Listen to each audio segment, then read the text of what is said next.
በእርግጥ ከ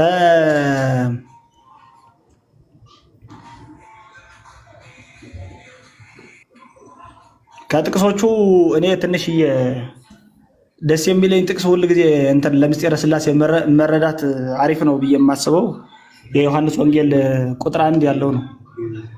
ሥላሴን አያሳይማ።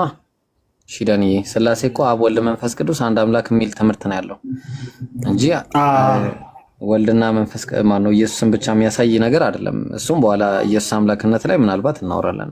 አሁን አብ ወልድ መንፈስ ቅዱስ ቢያንስ ሶስቱ ተጠቅሰው አንድ የሚያደርጋቸው የሆነ ነገር ይኖራል ብለህ የምትገምተውን ጥቅስ ከዘፍጥረት እስከ ዮሐንስ ራእይ ድረስ አንድ ጥቅስ ማምጣት ትችላለህ፣ ችግር የለውም። እንግዲህ የማቴዎስ ወንጌል ነው። እንግዲህ አንድ ሶስቱም ተጠቅሰው አንድ የሚያደርጋቸው የሚችለው ስታጠምቋቸው በአብ በወልድ በመንፈስ ቅዱስ ማጥምቀዋቸው የሚለው ነው። ከዚህ የበለጠ ጥቅስ የለም ብዬ ነው የሚያስበው። እሺ አሁን እዛ ላይ ያው እንደምታየው the great commission ተብሎ የሚታወቀው ማቴዎስ 28:19 ላይ ያለው ጥቅስ ነውና እዚህ ላይ ምን ነው እስቲ የትኛው ኃይለ ቃል ነው ሄዳችሁም በአብ በወልድ በመንፈስ ቅዱስ ስም አጥምቋቸው የሚለው አጨቃጫቂ ጥቅስ መሆኑን ታውቃለህ? እሺ በመጀመሪያ ደረጃ አዎ፣ ምክንያቱም በኢየሱስ ክርስቶስ ስለማያምኑት ጴጥሮስ በኢየሱስ ስም ብቻ ሲያጠምቅ ስለነበር አንዳንድ ጊዜ ያጨቃጭቃል እንደዛ።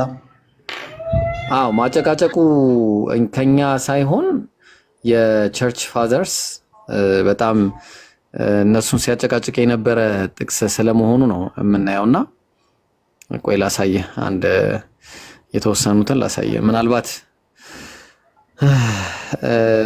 ይሄን ሰው ታውቀዋለህ?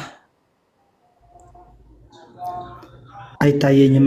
ኢብራሂምዬ ጨለም ብለዋል። እስኪ እንትኑ ነው ኢሳቢያስን ታውቀዋለህ?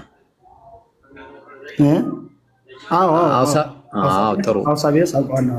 ፕሩፍ ኦፍ ዘ ጎስፔል የሚለው መጽሐፍ ላይ የተጠቀሰ ነገር አለ እና እዛ ላይ ኢን ማይ ኔም የሚል ነገር እንደነበርና ከጊዜ በኋላ የተጨመረ ስለመሆኑ የሚናገር ነገር አለ። አንድ ሁለተኛ፣ ሌሎችም ብዙ መረጃዎችን ማሳየት እንችላለን። ለምሳሌ the doctrine of ያው መረጃዎቹ ግልጽ በሆነ ሁኔታ ምንድነው አንተም እንደምታውቀው ጭማሪ መሆናቸውን ይናገራሉ ጥቅሶቹ ማለት ነው። እሺ ይሁንና አጨቃጫቂ ከመሆኑም ጋር እስቲ የትኛው ኃይለ ቃል ነው በቃ። ምክንያቱም አጨቃጫቂ ነው፣ አጨቃጫቂ በሆነ ነገር ላይ አላወራም ብዬ ማቆም እችል ነበር። ይሁንና እስቲ የትኛው ቃል ነች አንተ ለሥላሴ የጋበዘች?